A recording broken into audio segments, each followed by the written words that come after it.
আজকের ভিডিওটা হচ্ছে আমাদের বর্তমান সমাজের প্রেক্ষাপট নিয়ে কথা বলবো।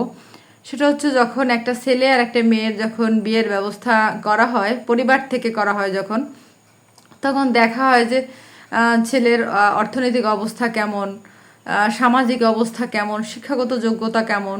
হ্যাঁ, অবশ্যই এগুলো আমরা দেখব, কিন্তু তার মানে এই নয় যে অনেক সম্পত্তি যার আছে সেই ভালো ছেলে।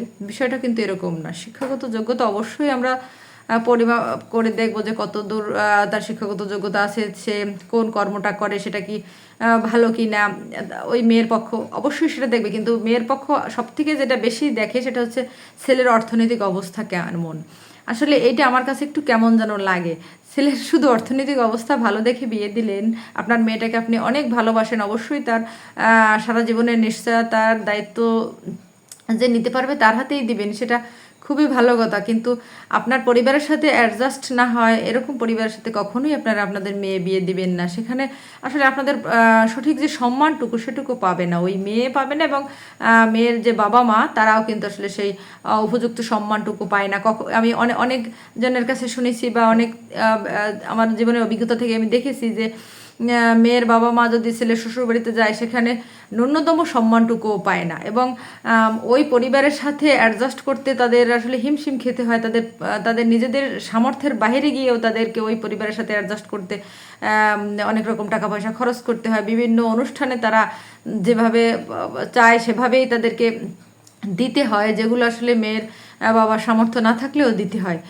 পরবর্তীতে যদি দিতে না পারে অনেক বেশি কটু কথা শুনতে হয় মেয়েকে, এবং সারা জীবনই মেয়েটার ভিতরে একটা অন্যরকম চাপা কষ্ট থাকে। যদিও সে অনেক ভালো ভালো খাবার পাচ্ছে, অনেক ভালো ভালো পোশাক পাচ্ছে, কিন্তু দিন শেষে কিন্তু আমরা খাবার এবং পোশাকের জন্য বেঁচে থাকি না, বেঁচে থাকি আমাদের মনের শান্তিটার জন্যই। মনে যদি শান্তি না থাকে তাহলে কিন্তু তার দামি দামি পোশাক আর দামি দামি খাবার কোনোটাই তার এক সময় আর ভালো লাগবে না।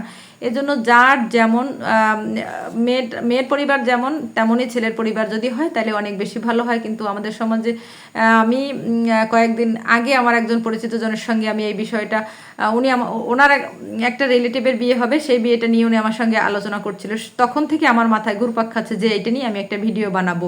উনি বলছিল যে মেয়ের পক্ষ দেখতে আসছিল, মানে ছেলের পক্ষ থেকে মেয়েকে দেখতে আসছিল, কিন্তু ছেলের পক্ষের অবস্থা, অর্থনৈতিক অবস্থা তেমন ভালো না, যার কারণে ওনারা মেয়ে বিয়ে দিবেন না। কিন্তু ছেলে ভালো চাকরি করে, শিক্ষিত। কিন্তু তখনই আমার মাথায় ঢুকলো যে আমি এটা নিয়ে একটা ভিডিও বানাই। শুধু ছেলের অর্থনৈতিক অবস্থা ভালো না বলে বিয়ে দিবে না, এটা আসলে বিষয়টা কেমন যেন লাগলো আমার কাছে। ছেলে যদি ভালো হয়, ছেলের যদি ভালো চাকরি থাকে, আবার তার অর্থনৈতিক অবস্থা অনেক বেশি ভালো চাইতে গেলাম, তখন কিন্তু আসলে মেয়েটার যে আত্মার যে সুখ সেটা কিন্তু নষ্ট হয়ে যেতে পারে। এজন্য আমি আমার এই ক্ষুদ্র জ্ঞানে আমি এটুকুই বলবো যে মেয়ের বাবারা বা মেয়ের মা বা আত্মীয় স্বজন যারাই থাকেন না কেন, অভিভাবকরা, তারা যখন মেয়ে বিয়ে দিবেন তখন খুব হাইপেই জায়গায়, খুব বড়লোক জায়গায় বিয়ে দিতে গিয়ে আপনাদের নিজেদের অস্তিত্ব নষ্ট হয়ে যাবে, এবং ওই মেয়েটা সারা জীবন কিন্তু একটা ছোট্ট মন হয়ে থাকবে। সারাক্ষণ সবাই কারণে অকারণে তাকে কথা শোনাবে। যার কারণে আপনারা সেটা ভেবে চিন্তে, একটা ভালো পরিবার কিন্তু অনেক বেশি মূল্যবান। অর্থনৈতিক অবস্থা তার যেমনই থাক না কেন, কিন্তু একটা ভালো পরিবার একটা মেয়ের জীবনের জন্য, সারা জীবনের জন্য অনেক বেশি গুরুত্বপূর্ণ। ভিডিওটা ভালো লাগলে অবশ্যই একটা লাইক দিবেন এবং কমেন্টের মাধ্যমে জানাবেন যে ভিডিওটা কেমন লাগলো। এতক্ষণ ধৈর্য ধরে ভিডিওটা দেখার জন্য সবাইকে ধন্যবাদ। আল্লাহ হাফেজ।